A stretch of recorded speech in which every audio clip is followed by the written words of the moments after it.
Muy buenos días, amigos televidentes. Le damos la bienvenida a su espacio de entrevistas de enfoque en este martes 17 de junio. La familia de Mix de Medio le envía un saludo muy fraterno a todos aquellos que con amor, dedicación y fortaleza sacan adelante a sus familias. Feliz Día del Padre. Esta mañana me encuentro muy bien acompañada de nuestro buen amigo de casa, el doctor Emilio Salazar, con quien estaremos abordando el tema del gusano barrenador y otras enfermedades. Así que a nuestro invitado desde ya le damos la más cordial de las bienvenidas y por supuesto, feliz Día del Padre, doctor.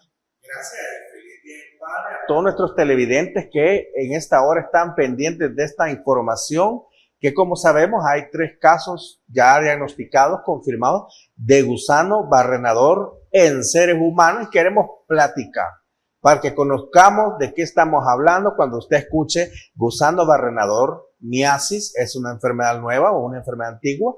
¿Qué tenemos que hacer si sospechamos que tenemos esta enfermedad en nuestros animalitos o en alguna persona de nuestra familia? Exactamente, doctor. Recomendaciones que las estaremos brindando acá con nuestro buen experto en el tema, el doctor Emilio Salazar. Y luego de conocerse, como ya lo mencionó él, el anuncio oficial del caso de gusano barrenador en humanos acá en nuestro país, es importante conocer qué es el gusano barrenador, sobre todo tener en cuenta que es bastante peligroso, doctor. En nuestro hermano país de Honduras, pues ya se reportan personas fallecidas. ¿Qué es el gusano barrenador? Bueno, lo que puedo comenzar a platicar es que no es una enfermedad nueva, no es una plaga del fin del mundo, de apocalipsis, como puede uno ver a veces en las noticias de internet que las sobredimensionan, pero la idea de transmitir esta información es, pues, primero que tengamos calma y en segundo lugar que sepamos qué vamos a hacer ante la sospecha de esta enfermedad.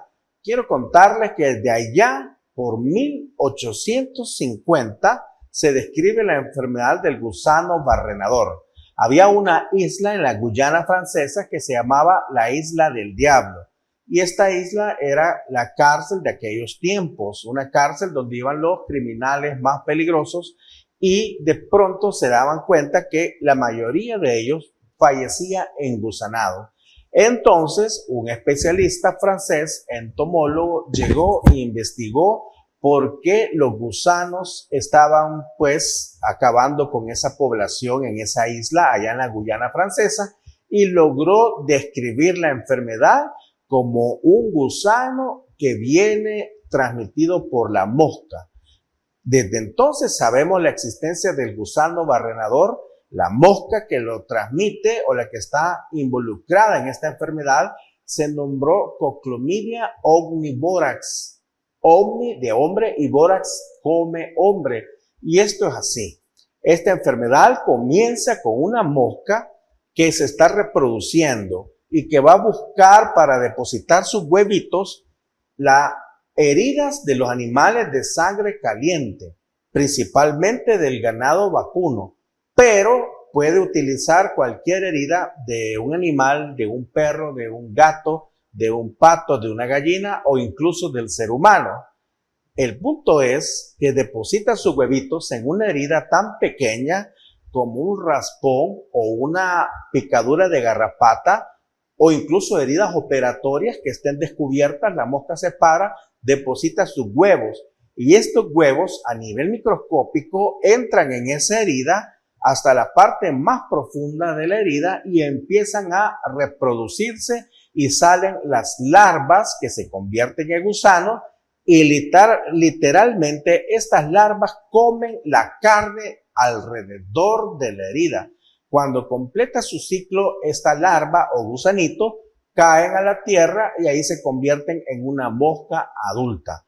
Por tanto, la transmisión de esta enfermedad depende exclusivamente de que una mosca que tenga los huevitos los deposite en una herida abierta de un animal o de un ser humano. Por tanto, no se transmite de persona a persona y es importante, pues, comprender este mecanismo de transmisión para poder evitar más contagios de este gusano barrenador. Muy bien, doctor. Estamos viendo que las medidas que se están tomando en centros de salud, pues también, como usted dice, no se contagia de persona a persona. Sin embargo, pues están bastante pendientes ustedes como personal de salud, atentos a esta enfermedad. Y como mencionábamos también fuera de cámaras, esta es una enfermedad por el gusano barrenador. También está presente la miasis, uno de los casos que siempre ha estado presente con muchísimo tiempo atrás.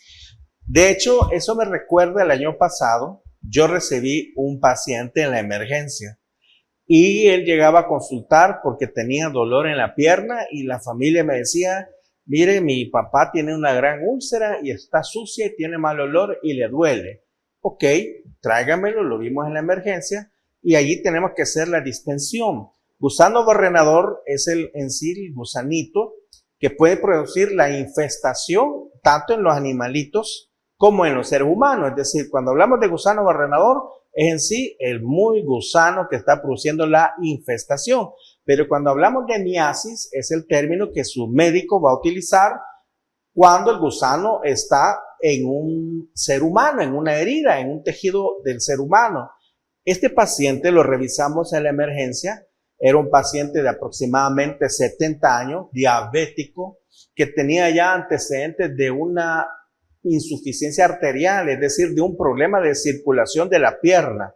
Cuando lo pasamos al cuarto de examen, el olor que tenía era insoportable, sumamente desagradable, y comenzamos pues con las medidas de bioseguridad, nuestra mascarilla, nuestro gorro, guantes, a revisar, a quitar los vendajes que la familia le había puesto, y había una secreción fea, parecida al pus. Y cuando lo logramos descubrir por completo, ese pie literalmente estaba botando gusanos. Era una gusanera, eran más de 1000 gusanos en una úlcera en un pie. Ahora bien, esto no se formó en horas, esto no se formó de la noche a la mañana.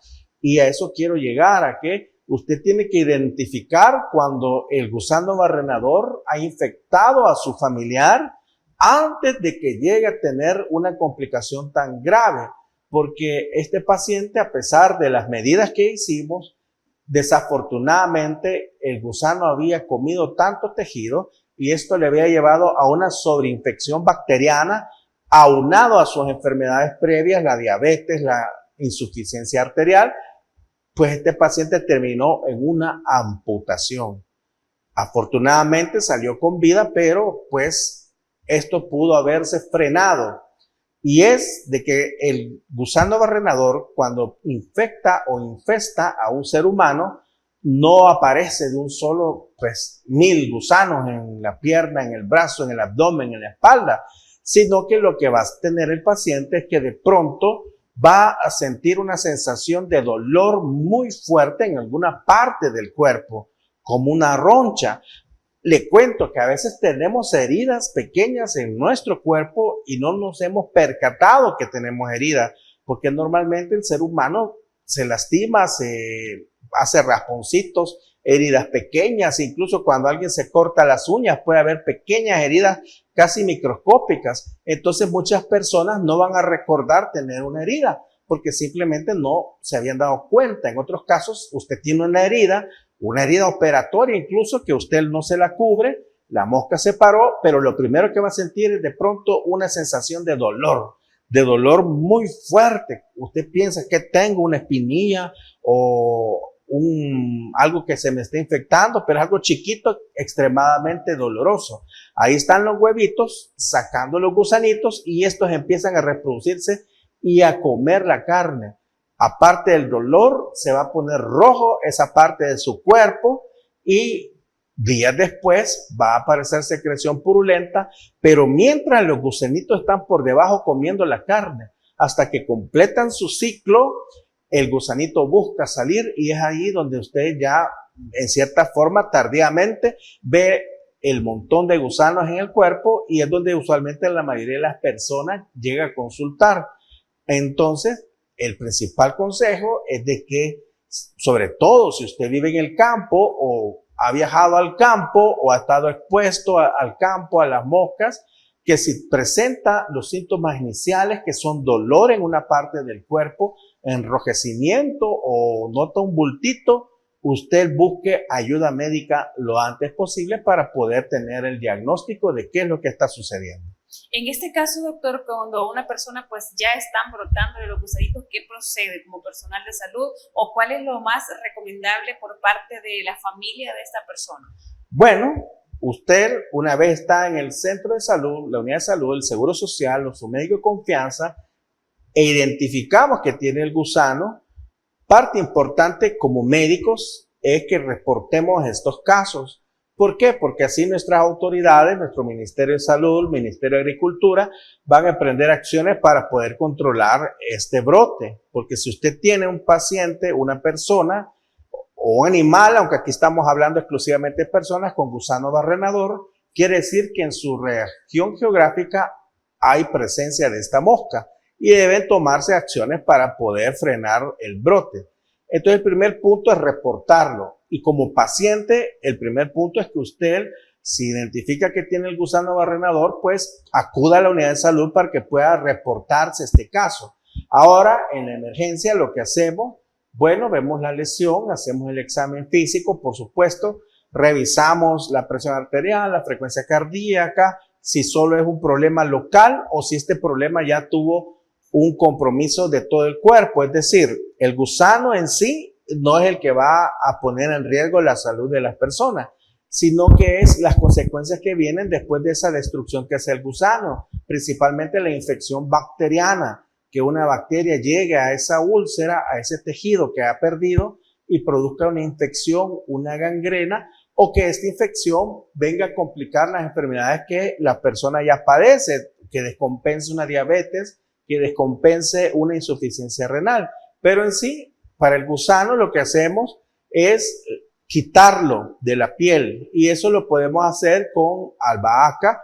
Le ponemos albahaca, hojas de albahaca, donde están los gusanos y esto lo irrita y él pues espontáneamente abandona el cuerpo del paciente y luego que ya no tenemos gusanos, pues con nuestros guantes revisamos que esa úlcera pues no quede ningún gusano y hacemos una limpieza quirúrgica, es decir, con jabón especial, con agua especial y con instrumentos, incluso si es necesario, para poder ir a limpiar todo el tejido muerto y definitivamente no dejar ningún gusano.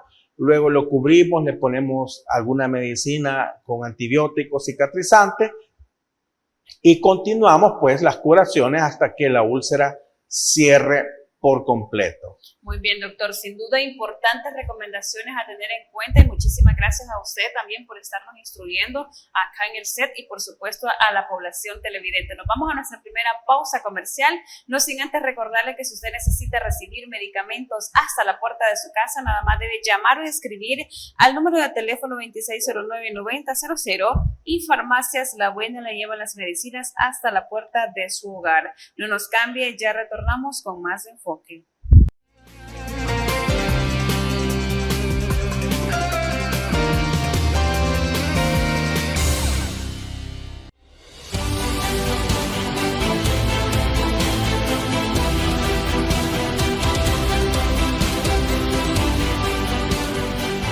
Nuestro compromiso, nuestra pasión, son algunas de las cosas que nos caracterizan como salvadoreños.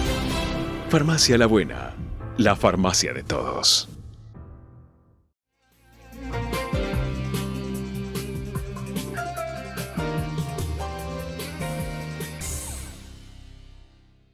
Ya estamos de regreso, muchísimas gracias a usted por continuar con nosotros y por supuesto buen provecho si a esta hora de la mañana pues ya disfruta su bendecido desayuno. Esta mañana nos encontramos con el doctor Emilio Salazar, con quien estamos hablando acerca del gusano barrenador y otras enfermedades. Importante conocer además recomendaciones que usted debe tener en cuenta para evitar esta mortal enfermedad. Hablamos, doctor, fuera de cámara que hoy no podemos dejar pasar de largo si vamos en la calle sin nuestro nuestra colonia, en nuestra comunidad, vemos un animal, en este caso, un ejemplo, un perrito que está con una úlcera abierta, que está con heridas abiertas, puede dar paso también a este gusano barrenador. Es decir, como usted mencionaba antes, es importante pues poder hacer el llamado a las autoridades.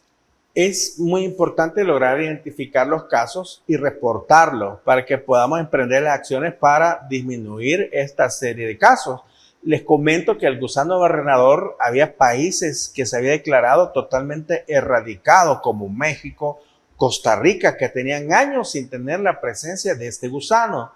Y esto nos lleva a tener un particular interés para poder controlar este gusano, que puede ser perfectamente controlable y erradicado. Lo primero es identificar cómo es la mosca que es capaz de depositar estos huevitos. La mosca tiene unas características que es de color verde como plateado y tiene unos ojos anaranjados. Esta es la mosca que transmite el gusano barrenador. Y es importante conocer esto para poder identificarlo y sobre todo mencionar que es una enfermedad que, aunque se puede dar en la ciudad, lo más frecuente es que la encontremos en el campo, donde está el ganado, que cuando un país es declarado erradicado de este gusano es una ventaja económica para este país, porque por ejemplo en el caso de México, mientras estaba declarado como libre de gusano barrenador, ellos podían exportar ganado vacuno vivo a Estados Unidos. Ahora que han tenido muchos casos, pues ha habido como una restricción y México no puede importar estos animales a Estados Unidos porque con el animal se va a llevar el gusano a otro país. Por eso es muy importante que como país intentemos frenar este problema de salud pública. Pero también hay muchas preguntas porque algunos pacientes me preguntan, por ejemplo, doctor, y ahora que hay gusano barrenador, ¿es seguro comer la carne? Definitivamente es totalmente seguro comer carne de res, de vaca, de cerdo, porque el mecanismo de transmisión no es a través de la carne contaminada. Por ejemplo, para poner una diferencia, en el caso de la solitaria, sabemos que la solitaria se guarda en la carne del cerdo, que el cerdo usted lo puede congelar y que el parásito sobrevive la congelación y que cuando usted come el cerdo y no lo ha cocinado bien, usted puede estar introduciendo el parásito, la solitaria, a su cuerpo. Pero para el gusano barrenador es totalmente diferente porque el mecanismo de transmisión no está relacionado con la ingesta ni de carne, ni de leche, crema, queso, sino que directamente el mecanismo de transmisión requiere que una mosca específica se pare en una de sus heridas y deposite en la herida los huevos. Por tanto, en conclusión, es totalmente seguro consumir carne de vaca, de cerdo, de res, de pato, de gallina y sus derivados como la leche, la crema y los quesos. Muy bien, doctor. Algo importante también que tenemos que mencionar es ante este anuncio de contagios en humanos, pues las autoridades de salud, autoridades en general, han implementado las campañas, es decir, para andar revisando a los agricultores, a los ganaderos que tienen animales, precisamente vacas y todo, pero no solamente se enfrasca a estos animales bovinos, sino también estamos hablando de gatos, de perros, es decir, estas campañas también están ayudando en lo que se puede para evitar estos contagios. Es muy importante conocer cómo se transmite para que usted pueda saber qué hacer para que al menos el ser humano no esté desprevenido y tenga esta enfermedad. Como bien lo he mencionado, el 80% de los animales que tienen el gusano barrenador son el ganado vacuno y luego puede infestar a otros animales. Recordar que hay una diferencia cuando decimos infestación con S, nos referimos a que el agente, pues en este caso el gusano, está sobre el cuerpo del paciente, no dentro. E infección es cuando, por ejemplo, una bacteria, un virus, entra a su cuerpo, a su sangre, a sus pulmones, a su cerebro. Este gusano produce una infestación localizada. Ahora bien, como persona, como ser humano, ¿qué medidas podríamos tomar para evitar tener esto? Bueno, si usted tiene, sobre todo en el campo, en el área rural, si usted lo han operado, si usted tiene una herida, aunque la operación le pueda parecer a usted pequeña, una biopsia, una extracción de lipoma o una cirugía más compleja como una cesárea, un apéndice, usted tiene que asegurarse de tener sus heridas operatorias cubiertas y llevar una curación, ya sea por una enfermera, promotor de salud o idealmente en una clínica para evitar que en un ratito una mosca le deposite los huevos en sus heridas operatorias.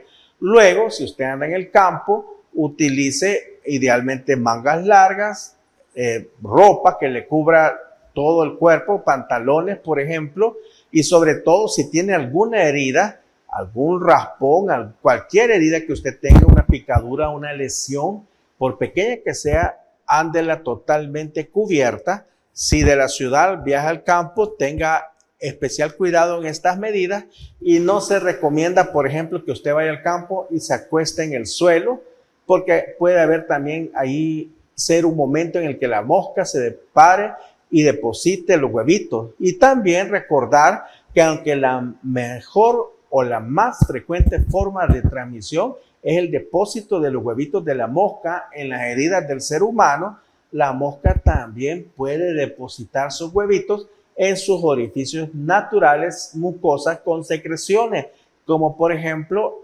parándose y depositando sus huevitos en los ojos, en las fosas nasales o en la cavidad oral. Así que hay que tener mucho cuidado y revisar pues en los niños que de pronto no vayan a tener lesiones oculares en la nariz o en la cavidad oral y sea pues la inoculación de este gusano barrenador.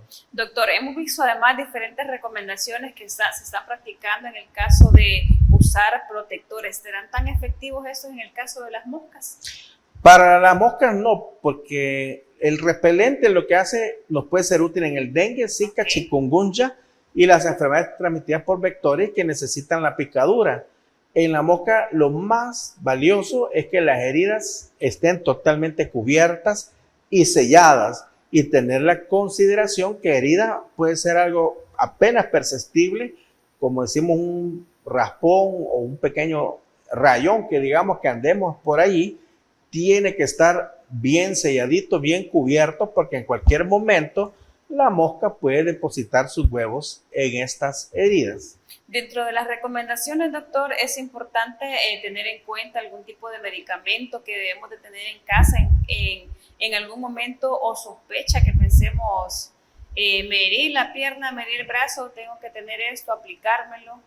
En realidad, como es una infestación, es decir, el animal está sobre la piel, en este caso el gusano está sobre la piel, no es necesario, si no hay infección bacteriana, utilizar algún antibiótico o algún medicamento oral, sino que es la remoción manual o con algún aditivo. Por ejemplo, le ponemos albahaca y eso los irrita y hace que los gusanos abandonen el cuerpo, y luego la remoción manual de cualquier último gusano que haya quedado es algo más que todo manual. Ahora, si la herida tiene infección bacteriana sobreagregada, en ese caso sí requerirá antibióticos, y en casos que sea más grave o que haya más compromiso, porque recordemos que es un gusano, come carne, que la úlcera sea muy extensa, que haya exposición ósea, que haya alcanzado un compromiso vascular o que ya tenga problemas generalizados, por ejemplo, que haya descompensado una diabetes, que haya hecho que el paciente entre en insuficiencia renal. Eso ya requiere ingreso hospitalario y es algo más delicado. Como especialista en cuidados intensivos, vuelvo a insistir en algo, y es que la prevención de la infestación de este gusano tiene más valor que al final tener un paciente complicado en cuidados intensivos requiriendo tratamientos más complejos. Ahora, si no logramos evitar esto, la detección temprana, como les expliqué al inicio, yo vi un caso que tenía lleno de gusanos el pie. Si este paciente hubiese llegado unos 3 días antes, a lo mejor hubiera habido menos destrucción del de los tejidos blandos de la piel y los resultados hubieran sido diferentes. En el caso, doctor, de los recién nacidos y los bebés, sabemos que como personas adultas, como ya lo mencionamos y hemos visto diferentes recomendaciones, pues nos herimos, estamos pendientes de curarnos, pero en el caso de los niños pequeños, los recién nacidos por su cordón umbilical, por su ombligo que está en proceso de sanación, aquellos pequeños que se hieren, se raspan y los padres de familia pues no siempre están al 100%. Los niños pequeños son muy vulnerables y cualquier cambio que usted vea tiene que consultar de inmediato. Definitivamente tenemos que revisar los ojos, la nariz, la boca, el remanente del cordón umbilical, y un niño pequeño es muy vulnerable y siempre va a constituir una urgencia que debe ser evaluada lo antes posible para poder evitar una complicación más severa. Así es, doctor, mejor dicho, imposible, ¿verdad? El llamado para que todos los padres de familia pues estemos atentos 100% de nuestros pequeños y por supuesto a adultos mayores. Nos vamos con esta información a pausa comercial, no nos cambie, ya retornamos con más de Enfoque.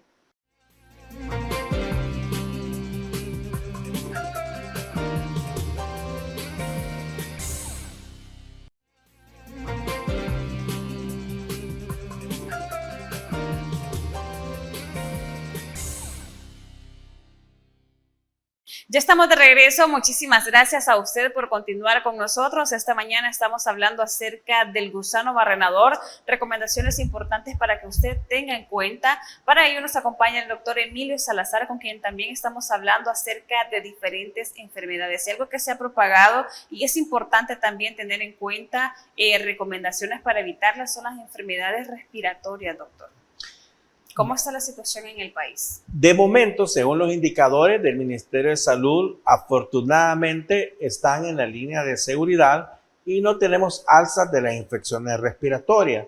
Ahora bien, esto tenemos que saber interpretarlo porque no quiere decir que no hay.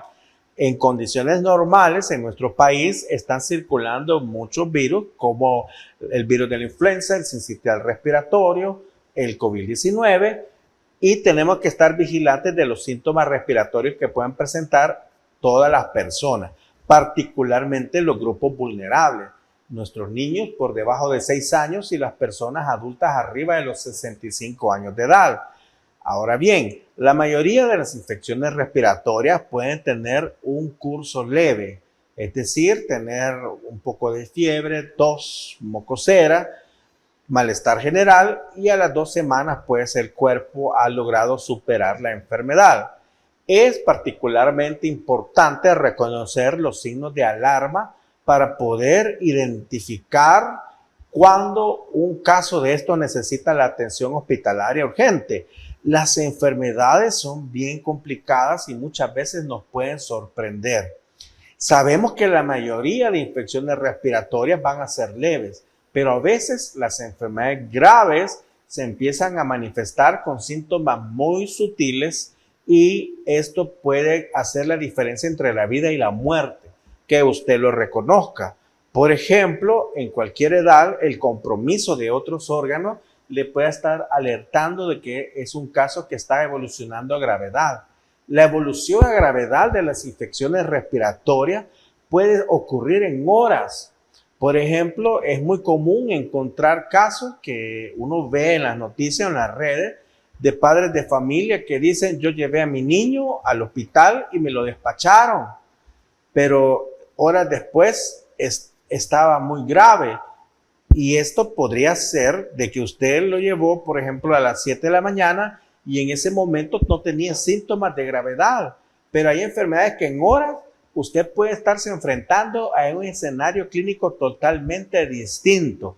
Y cuando esto suceda, yo le recomiendo volver a consultar, aunque sea el mismo día o el siguiente día, e idealmente en el mismo sitio o con el mismo médico que ya lo vio una vez, para poder identificar este cambio y reconocer la gravedad.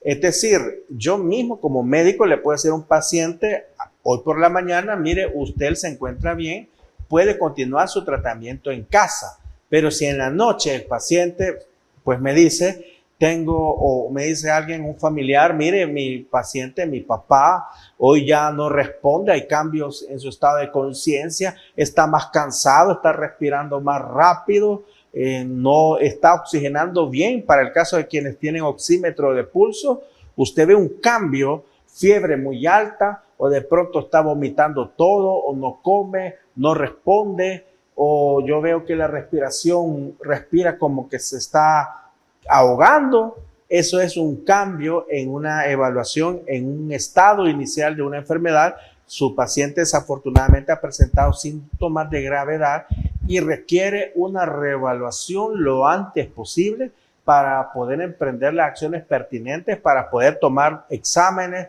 radiografías, pruebas diagnósticas e iniciar el tratamiento que sea necesario, que a veces puede requerir oxígeno, nebulizaciones, antibióticos o otros estudios más complejos. Es también importante mencionar la última variante de COVID que está circulando en Estados Unidos, la NB1.8.1, que las variantes son los cambios que el virus va teniendo en el tiempo, a tal forma que todas las variantes que están surgiendo son ya muy diferentes de la variante original de COVID-19 que originó la pandemia. Y de las últimas que fueron predominantes fue la Omicron. Y de esta, la subvariante NB1.81 es la que la Organización Mundial de la Salud ha declarado bajo vigilancia en las últimas semanas. Esto significa que esta variante tiene particular importancia porque es la más reciente y porque hasta el día de hoy es la responsable del 24% de todos los casos de COVID-19 a nivel mundial. Pero lo que tenemos que conocer de esta variante es que no presenta formas más graves que las variantes anteriores, que sí es cierto que tiene más contagiosidad. Afortunadamente todavía la inmunidad generada por las vacunas por COVID-19 nos protege de esta variante. Así que tenemos que seguir cuidándonos porque aunque sabemos que es una variante que no produce enfermedad más grave, que no ha habido un incremento en las hospitalizaciones ni incremento en los ingresos a cuidados intensivos, por ahí anda circulando.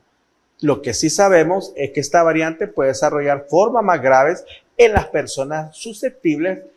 Estamos hablando de los niños abajo de los 6 años y personas de edad avanzada, arriba de 65 años, sobre todo si tienen algún nivel de inmunocompromiso o defensas bajas, es decir, personas que padecen de diabetes, de hipertensión, de insuficiencia renal o que están en tratamiento por cáncer. En el caso, doctor, de las recomendaciones para el cambio climático, es decir, las enfermedades respiratorias, pues se pueden ver agravadas también por estos cambios de temporada, es decir, las lluvias, los vientos fuertes, en el caso de los niños, las personas adultas.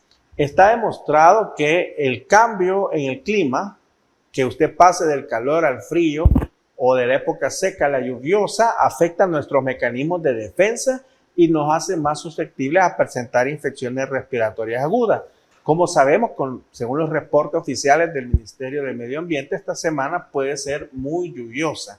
Entonces, tiene que tomar las consideraciones con sus niños pequeños y también con las personas de edad avanzada, porque definitivamente los cambios climáticos pueden tener que ver en un aumento de la incidencia de infecciones respiratorias agudas. Muy bien, hablamos además, doctor, otras de las enfermedades que ya mencionamos brevemente en el primer bloque. Estamos hablando del dengue, el Zika y la chikungunya. ¿Cómo prevenir estas enfermedades? Sabemos de que ahí andamos rascándonos, que los zancudos nos pican, las medidas que tenemos que tener en cuenta. Acá se aplica, doctor, el protector. Es muy importante comenzar a hablar de este tema por el ciclo del zancudo. Normalmente el dengue, Zika y chikungunya son virus que sí necesitan un insecto que lleve este virus de una persona infectada a otra. A este insecto que ocupamos o que ocupa el virus para transmitirse se le conoce como vector. El zancudo responsable se encarga de poner los huevecitos, pero hay un dato muy interesante. Él deposita los huevos en los depósitos con agua limpia. Cualquier depósito que usted tenga en su casa, que tenga la capacidad de acumular agua, sirve para que la zancuda hembra deposite sus huevos. Ahora bien, sucede que al finalizar la época lluviosa, estamos hablando del año pasado, alrededor de noviembre, octubre, viene una época seca.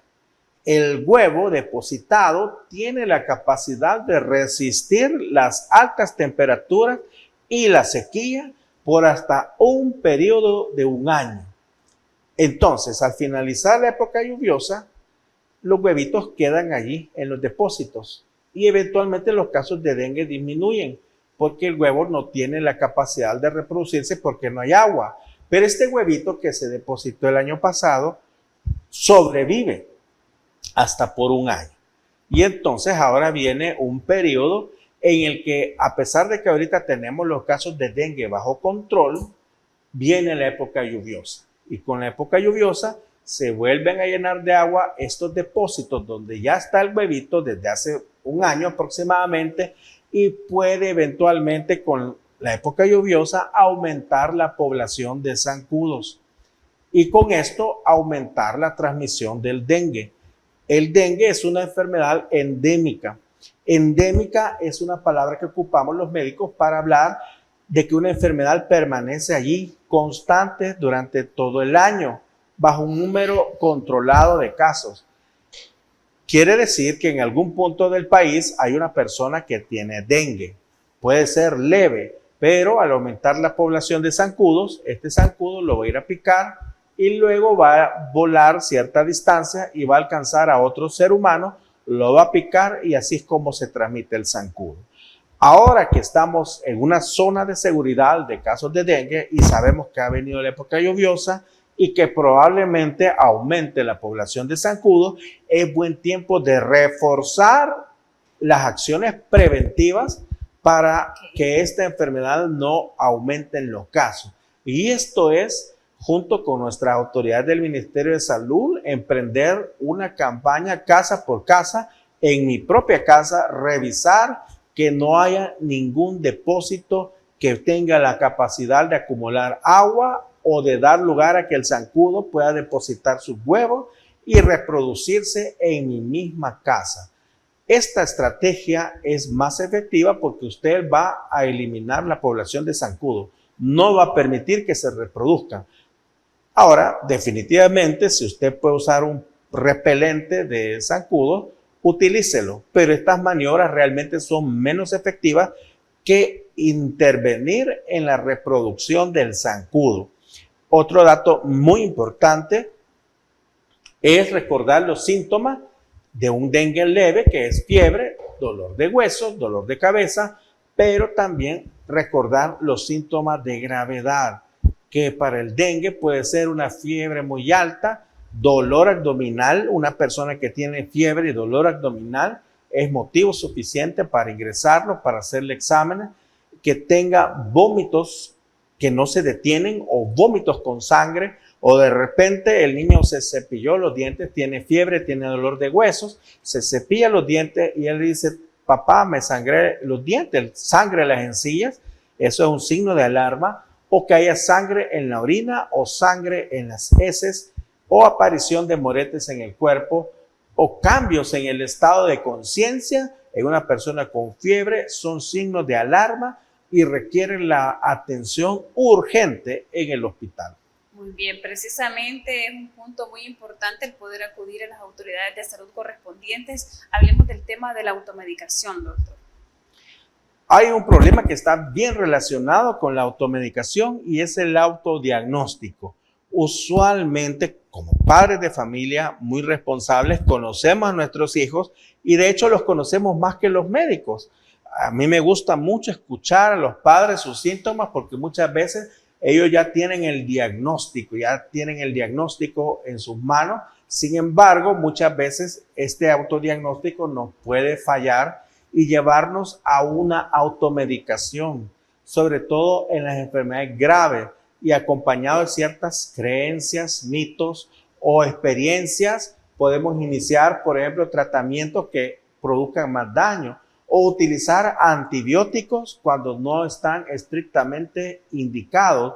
El uso indiscriminado de antibióticos, es decir, sin una justificación médica, primero hace las bacterias más resistentes Mientras más utilicemos antibióticos sin necesidad, las bacterias aprenden a defenderse y por eso algún padre de familia o algún paciente se ha encontrado que de pronto está en el hospital y le dice, mire, usted tiene una infección por esta bacteria y esta bacteria requiere este antibiótico que es muy caro.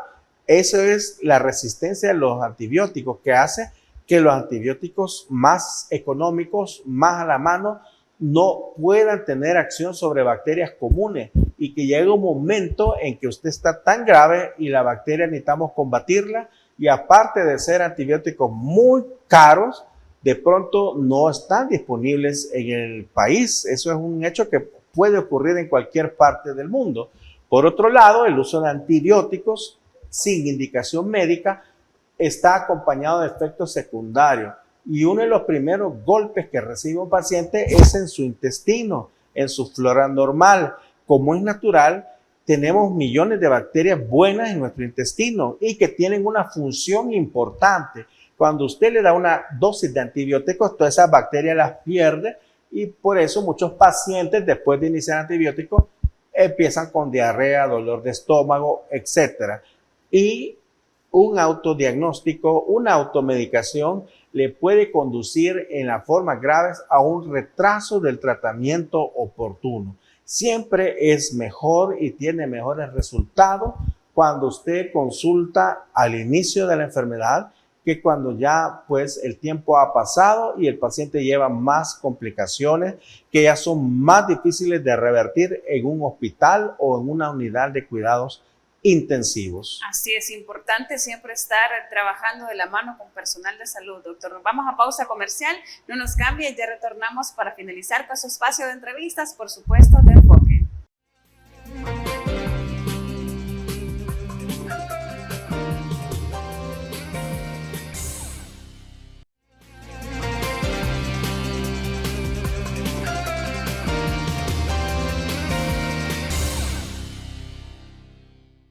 Ya estamos de regreso. Muchísimas gracias a usted por acompañarnos hasta el final de este su espacio de entrevista, donde hemos tenido el gusto de poder compartir recomendaciones del doctor Emilio Salazar en referente a diferentes enfermedades. Hablamos del gusano barrenador, enfermedades respiratorias y por supuesto dengue, zika y chikungunya. ¿Cuál sería la recomendación en general, doctor, que usted puede brindarnos a la población televidente?